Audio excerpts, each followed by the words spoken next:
Bayangin deh, kita mau bangun sebuah kota dari nol. Gimana caranya mendanai proyek sebesar itu tanpa resiko semuanya runtuh kayak rumah kartu?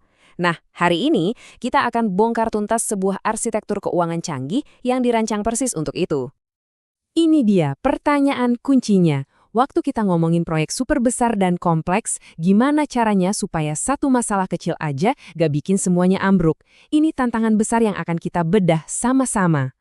Soalnya resikonya itu gede banget. Satu aja proyek yang gagal bayar, masalahnya bisa menyebar kayak api dan ngebakar seluruh portofolio. Nah, sistem yang mau kita bahas ini dibuat justru untuk jadi pemadam kebakarannya, untuk mencegah penularan risiko itu.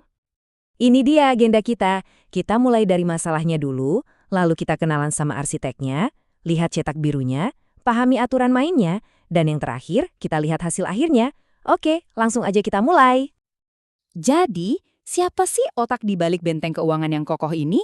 Yuk, kita kenalan sama Betawi Global. Gampangnya gini, bayangin Betawi Global itu kayak menara kontrol lalu lintas udara, tapi buat uang.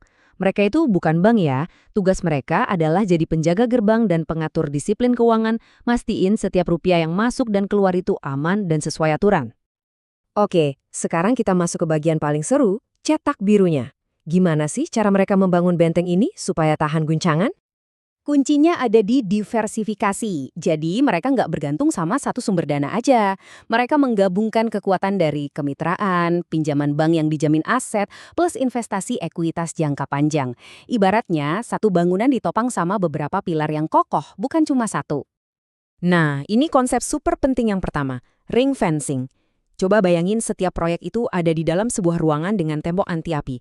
Kalau satu ruangan terbakar, apinya nggak bakal menjalar ke ruangan lain. Keuangan tiap proyek itu dipagari, diisolasi total.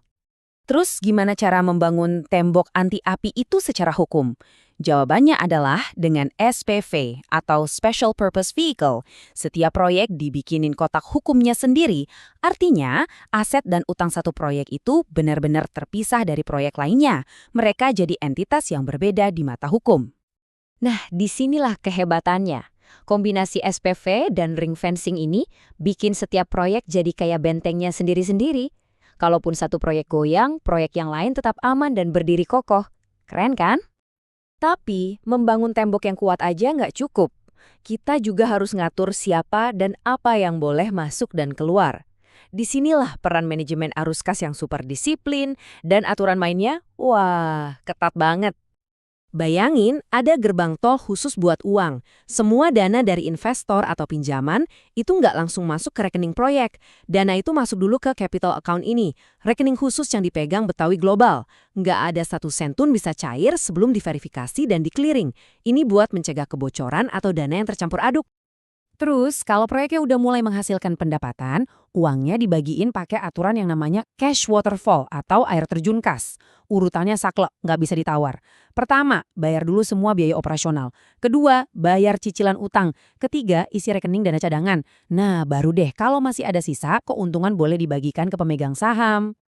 Intinya jelas banget, kewajiban nomor 1, keuntungan nomor sekian. Disiplin kayak gini yang bikin proyeknya sehat secara finansial dan bikin para pemberi pinjaman jadi percaya. Dan di dunia keuangan, kepercayaan itu segalanya. Oke, tapi gimana kalau tiba-tiba ada masalah tak terduga? Nah, disinilah jaring pengaman dan menara pengawas canggih mereka berperan. Kalau misalnya ada proyek yang lagi seret arus kasnya untuk sementara, Betawi Global bisa kasih pinjaman jembatan terbatas. Tapi penting banget buat dicatat, ini bukan bailout atau dana talangan ya.